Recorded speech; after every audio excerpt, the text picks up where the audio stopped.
You've felt something, haven't you? A quiet, nagging sensation that things around you shift, sometimes subtly, sometimes dramatically, when you focus on them. It's like you can almost predict how your reality will unfold, but there's a catch. You've noticed that it's not just about what happens to you. It's as if your attention is shaping what happens through you.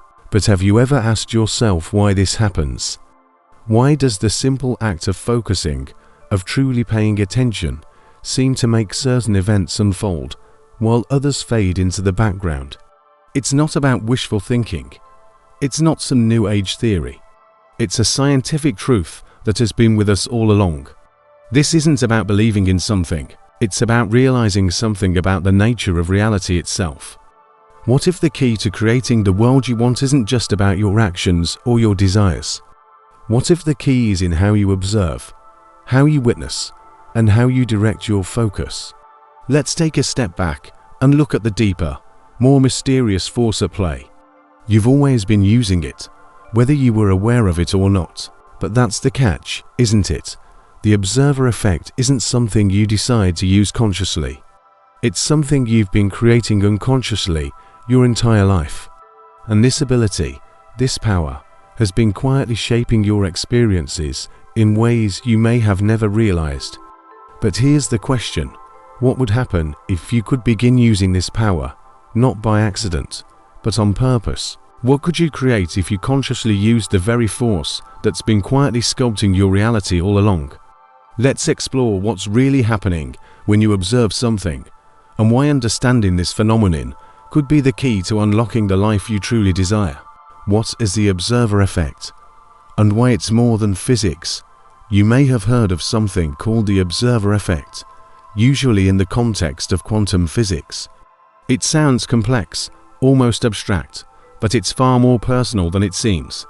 Let's start with a simple but strange experiment, one that changed the way we think about reality itself. In the early 20th century, physicists conducted what's known as the double-slit experiment. They fired tiny particles, electrons or photons, toward a screen with two vertical slits. You'd expect them to act like tiny bullets, hitting the screen behind the slits into neat lines, right? But that's not what happened. When no one observed them directly, the particles behaved like waves, creating an interference pattern, as if each particle passed through both slits at once and interfered with itself. But when the experimenters placed a detector to observe which slit the particle went through, the interference disappeared, the wave function collapsed. The particle behaved like a particle again, choosing one path, one outcome. Just by observing it, the scientists changed how the particle behaved. In other words, observation didn't just record reality, it helped create it. Now, pause and consider what that means. The act of observation, of awareness, collapses possibility into form. It determines which version of reality you get to experience. But this isn't just about electrons and laboratory conditions. It's not limited to physics labs or scientists in white coats. Because here's where it gets far more interesting. Your life behaves the same way. Every moment of your day is filled with probabilities. What you could notice, what you could miss, what could unfold if you choose one thought or another. And just like those particles, your attention collapses your personal wave function into outcomes. Where you place your awareness isn't passive. It's a creative force, a selector of possibility. You're not watching the movie of life. You're helping direct it, frame by frame. This is where science meets subjectivity. Yes, the physics is real, but so is the inner experience. You've felt it. When you focus on something long enough, it begins to show up more. Ideas, emotions, even people, they all seem to respond to the lens of your awareness. So while the observer effect may have started in quantum mechanics, it didn't stay there. It followed you home, into your thoughts, your choices, your identity, and it's been shaping your reality ever since. Attention is not passive. It's a creative act. What you place your attention on doesn't just become more noticeable. It becomes more real. You collapse reality into existence through observation. Have you ever had that experience? You start thinking about something. Maybe it's a new car model, or a specific phrase, or a problem you're trying to solve, and suddenly, it seems like that thing is everywhere. You hear people talking about it. You see it pop up in conversations, on billboards, or even in the strangest of places. It's not magic. It's not coincidence. It's your attention actively shaping your experience. Think of attention like a flashlight in the dark. When you shine that beam, everything within its radius becomes illuminated. But here's the kicker. The moment you point it, the dark places don't just stay dark. The light creates reality by defining the edges, revealing the details, and highlighting what's important. The flashlight doesn't just expose what is, it defines what is seen. Now, let's dive deeper into the mechanics of this. Neuroscience has something to say about how your attention works, and how it shapes your perception of reality. It all starts with the reticular activating system RAS, a network of neurons that essentially acts as a filter for what your brain decides to pay attention to. If your RAS is tuned to focus on something, a certain color, a certain pattern, or a particular type of thought, you will naturally start noticing it more. This system actively determines what information gets through to your conscious mind. But here's the twist. It doesn't stop at just filtering the physical world. Your attention, your awareness, isn't limited to the tangible. It extends into the energetic field. In the realm of metaphysics, attention is seen not just as a mental focus, but as a frequency. You could say that your attention is a tuning fork, aligning your inner state with certain frequencies in the world around you. When you focus on something, you're tuning into its vibration, and suddenly, that frequency becomes more prominent in your experience. This is why attention is so much more than just passive observation. It is an active choice, a creative act. Every time you focus on something, you're actively choosing one possibility over others. You're choosing which potentials come into being. Think of your attention as a magnet, drawing in the things, people, and experiences that resonate with the frequency you're emitting. You've probably experienced this, that moment when you set your intention, even silently, and the world seems to respond. It's not just a coincidence. Your awareness is a filter and a creator of reality. Every day, you are making countless micro decisions about where to place your focus. And each of those choices influences what you experience, what you draw toward you, and what you leave behind. Your attention is literally collapsing probability into the concrete, tangible world you experience. This brings us back to the observer effect. Just as a particle can exist in multiple states until it's observed, your reality exists in a vast field of infinite possibilities. When you place your attention on something, you collapse it into a definitive outcome. You choose what becomes real. So, when you begin to understand that attention is not just a passive process, but a creative act, you unlock an incredibly powerful tool. You're not simply a passive observer of the world around you. You are an active participant in its creation. And with that power comes the ability to shape your reality in ways that go far beyond what you may have imagined. The problem: most people are creating unconsciously, not creating. You're just doing it by default, based on old scripts, fears, and autopilot thoughts. Now, we've talked about how powerful your attention is, how it shapes your reality, and how it collapses potential into what you experience. But there's a catch. For most people, their attention is running on autopilot, and it's being directed by old programming. In fact, you're creating every moment of your life, but you're doing it unconsciously. Here's the truth: we are all living in emotional loops. These loops are driven by unresolved feelings, past experiences, and subconscious beliefs that have been embedded over time.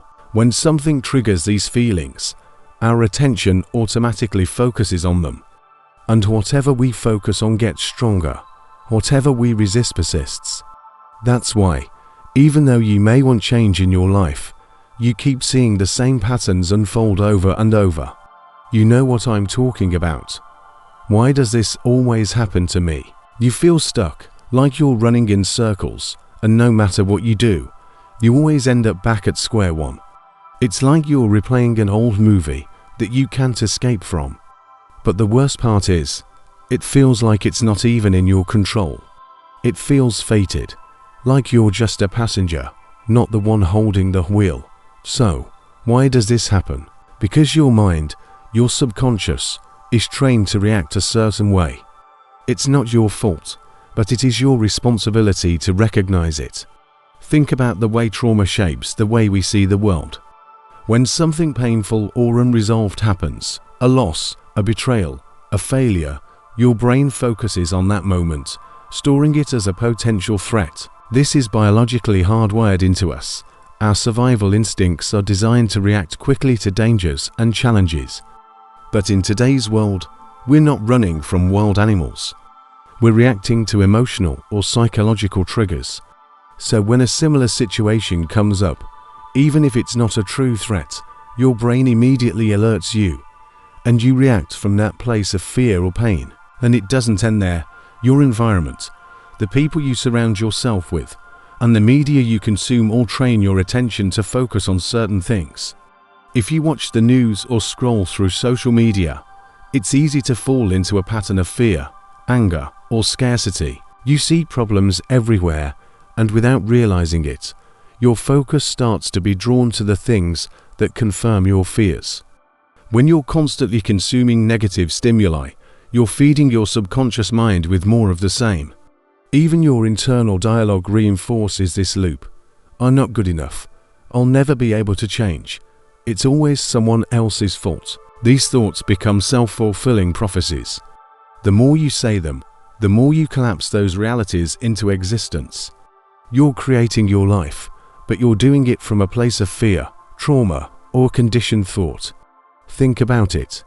How often have you had thoughts like, "Why does this always happen to me?" It's like you're a character in a story, and no matter what chapter you're in, the plot always seems the same. You find yourself stuck in repetitive cycles, relationships, and situations. You want change, but deep down, you've been creating your circumstances unconsciously. You've been stuck in a loop of autopilot thinking, where you're not truly driving the car, you're just going along for the ride. The hard truth is, you're not creating consciously, you're just repeating what's already been created for you. But this isn't the end of the story. You can break the loop. You can begin to create on purpose and start directing your attention to new possibilities. The formula, observation plus emotion plus belief equals manifested reality. Reality doesn't bend to thought alone. It bends to what you consistently observe with emotion and certainty. Now that we've discussed how attention shapes reality, let's move into a deeper exploration of how you can create consciously. We're not just talking about wishful thinking or positive affirmations here. Real creation happens when three core components come together. Observation, focus. It all starts with where you place your attention. As we've seen, attention is not a passive act. It is the lens through which you filter and define your reality. What you choose to focus on becomes more real. This is the foundational step, but it's only part of the equation. Because if you only focus on something without engaging your emotions or beliefs, your attention is simply a passive observation of possibilities. Emotion frequency. Next, we bring in the emotional charge. Emotion is what transforms your attention into energy. When you observe something with emotion, you begin to emit a frequency that attracts light frequencies from the universe. Emotions are magnetic. They draw in people, opportunities, and experiences that resonate with the energy you're projecting. If you've ever heard someone say, "You're vibrating at a higher frequency," they're speaking about how your emotional state is influencing the world around you. Think about how you feel when you're excited or joyful. Everything seems to align. Things just happen. On the other hand, when you're in a state of fear, anxiety, or anger, you notice that these negative emotions also seem to attract more fearful or frustrating experiences. Emotion amplifies what you focus on, giving it a much stronger pull in the material world. Belief, permission to receive. But there's one more crucial element: belief. This is where the magic happens. If you observe something and you emotionally engage with it, but you don't believe it's possible or available for you, then you're putting up an invisible block. Belief is the key that unlocks the flow. It is the permission slip that says, yes, this can happen. I am worthy of this. I believe this is real for me. Joe Dispenza often says, the only reason we are not creating is because we don't believe we can. When you truly believe in the possibility of what you are focusing on, it opens the doors for that reality to come through. If you don't believe that success, love, or abundance is possible for you, even if you focus on it and feel emotional about it, your subconscious mind will block the manifestation. That's why so many people feel stuck.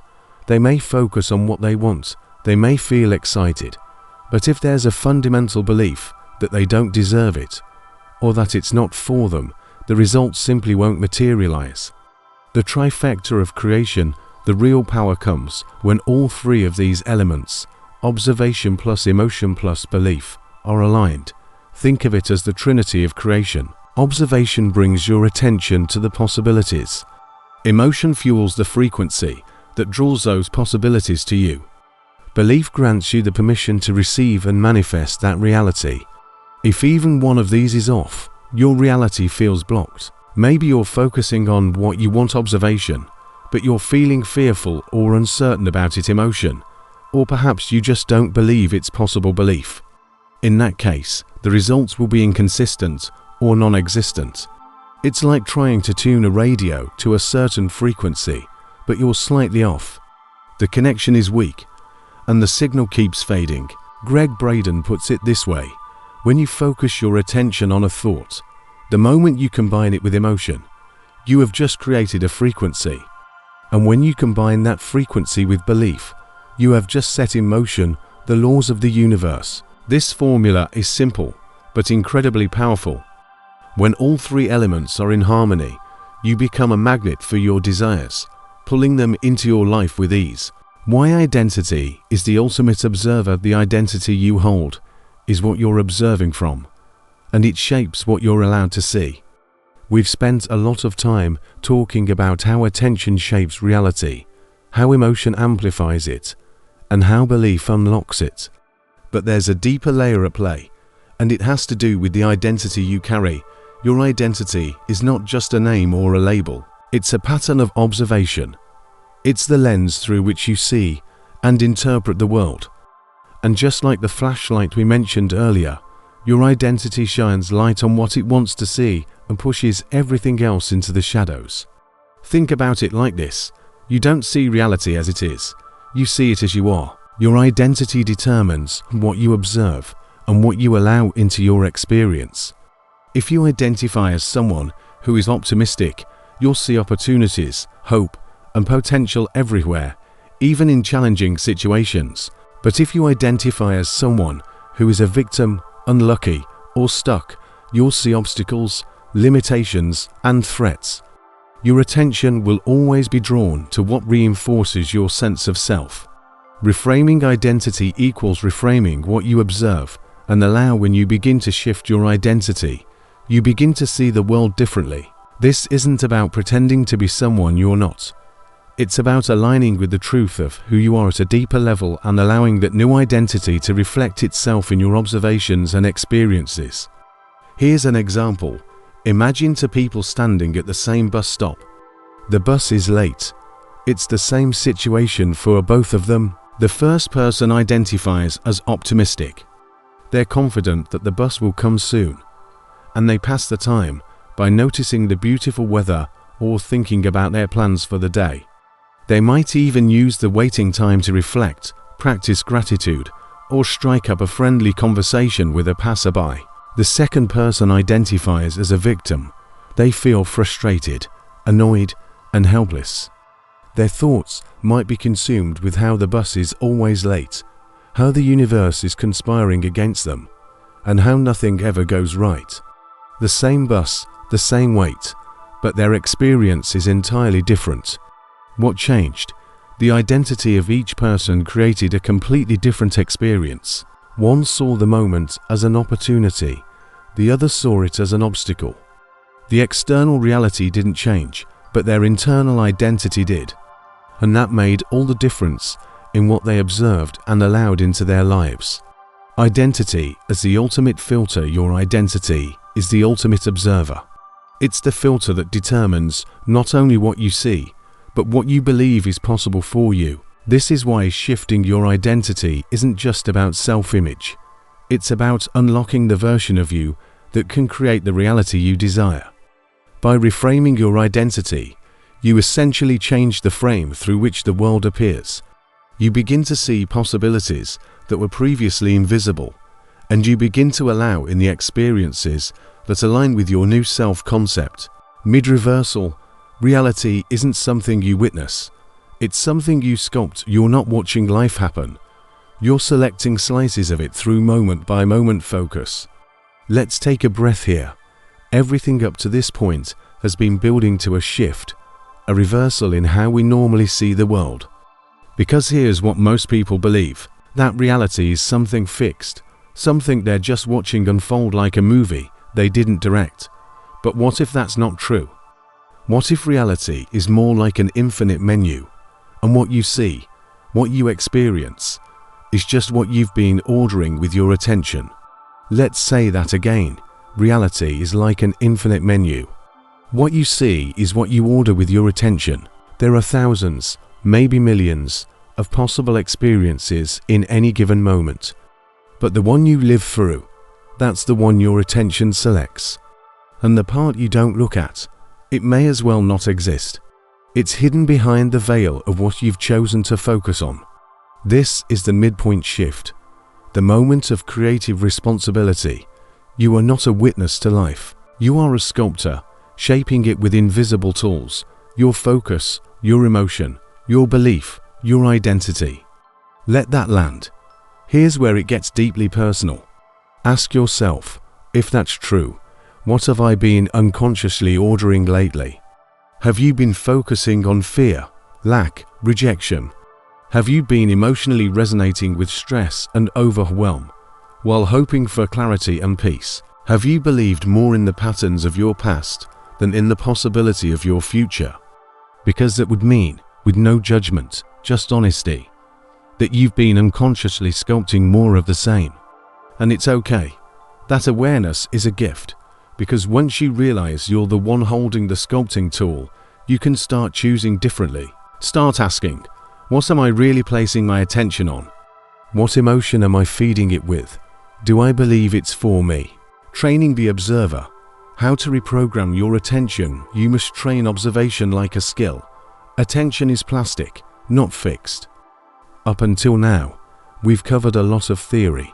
How attention shapes reality, how emotion fuels it, and how identity influences what you're able to observe. But here's the truth. Attention is not a fixed, permanent trait.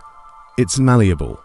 It can be trained. If you've ever tried to shift your focus or change your perspective, you know it's not always easy. Your mind is like a magnet, pulling you back into old patterns. But what if you could reprogram that attention? What if you could train your mind to focus in a way that actively creates the life you want, instead of passively reacting to whatever's in front of you? Here's the key. Attention is a skill.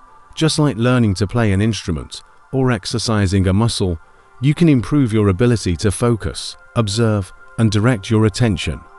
And when you do that, you begin to sculpt your reality in the most intentional way possible. Let's dive into some practical techniques that can help you train your observer and reprogram your attention. 1. Observer meditation. Watching thoughts without judgment. This is one of the most powerful ways to build awareness and detachment from your automatic thoughts. The goal here is not to stop thinking, but to simply observe your thoughts as they arise, without judgment or attachment. When a thought comes in, notice it. When you catch yourself spiraling, simply observe it. There's that whirring again. That's interesting. Then bring your attention back to your breath, or back to the present moment. The key here is detachment. You are not your thoughts. They are just passing through, and you don't have to let them dictate your emotional state or your reality. The more you practice this, the more you train your attention to stay anchored in the present moment instead of drifting to past memories or future worries. Over time, this makes your awareness sharper and more intentional. 2.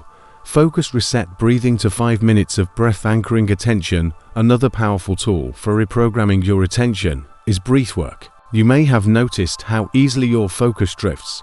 1 minute, you're thinking about your goals. The next, you're worrying about something completely unrelated. That's the nature of the mind. To break this cycle, a simple focus reset breathing technique can help.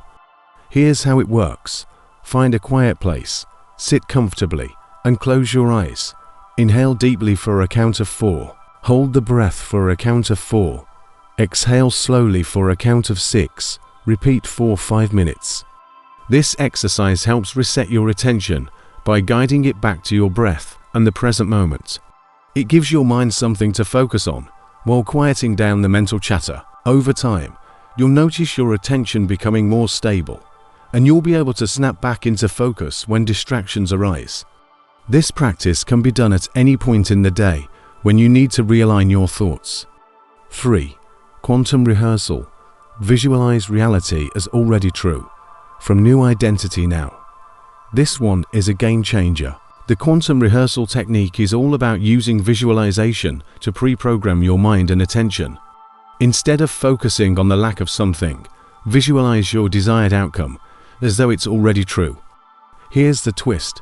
See it not from your old, habitual self, but from the perspective of your new identity. Close your eyes. Picture yourself in your desired reality. How does it feel?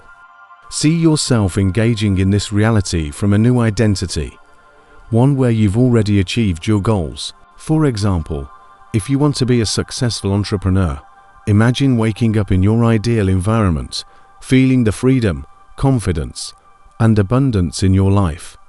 Picture yourself acting from this new identity and feel the emotions that come with it.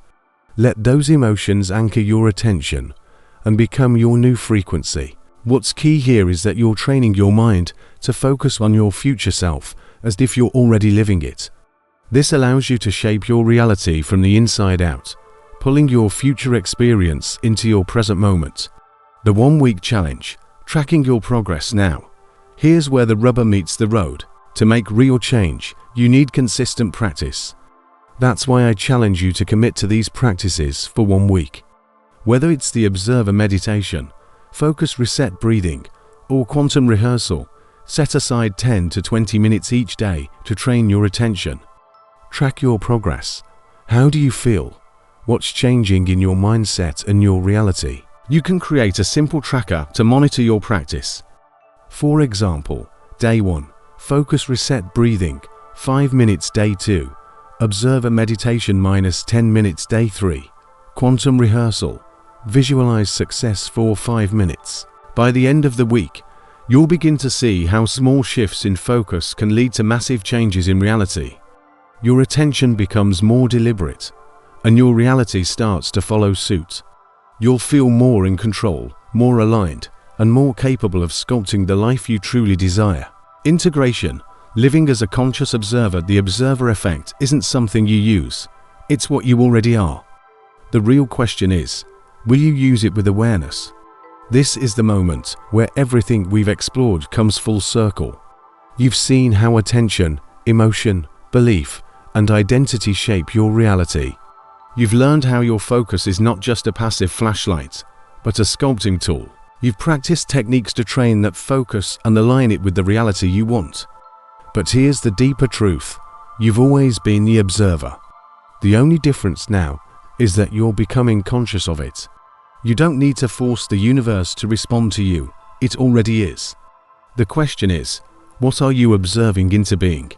Let's go back to those key questions. What am I noticing? What am I reinforcing? What story am I helping stay alive by where I place my attention? Because every time you focus on something, a thought, a feeling, an expectation, you're not just watching it. You're energizing it. You're giving it life in your experience. This is what most people miss. They think they're stuck because of circumstance. But in truth, they're often stuck because they're unconsciously reinforcing the very reality they wish would change. So here's the shift. You are not a victim of your thoughts. You are the one observing them into being. Read that again. This doesn't mean ignoring pain or pretending everything is perfect. It means owning your role in shaping what comes next. Choosing to be awake in the process, not reactive. Choosing to observe what you want to expand, and gently letting go of what no longer serves. This is what it means to live as a conscious observer. You wake up and ask, what am I tuning into today? What emotions am I feeding my attention with? What version of me is observing this reality into form? And then you live from that awareness, moment by moment. Closure, let this shift how you see everything. What if your life doesn't change because you do more, but because you see differently? Let's return to where this all began. You felt it, but now you see it. You've always sensed there was more to reality than what you were told. More than just reacting, more than just surviving. Now, you've walked through the shift, from witness to sculptor, from identity as label to identity as lens, from attention as passive to attention as creative force, from thought as noise to thought as signal, and the biggest shift of all, realizing that the observer effect isn't a concept to use. It's what you're always doing. Every second, every glance, every micro decision of attention. You've always been co-creating reality. The question now is, will you do it with intention? Let this hit deep. You are no longer at the mercy of old scripts. You're not stuck waiting for external permission. You're the one watching it all take shape, and what you observe expands. Let's seal this in. If you're feeling this shift, if something clicked and you know you'll never see reality quite the same way again, drop it in the comments. I observe with intention. Let that be your signal to yourself and to whatever intelligence is watching you back, that you're stepping into the next level of awareness. You've trained the observer. You've remembered the sculptor. You're ready to live aligned. Where we go from here, this is just the beginning. In upcoming chapters, we'll go deeper into time loops and personal timelines, energetic coherence and decision collapse, the role of micro choices in quantum causality, and how to live in constant alignment with your high signal. But for now, breathe in this shift. Let it rewire your lens, not through force, but through clarity, because the way you see is the way you live. And remember, what you see sees you back.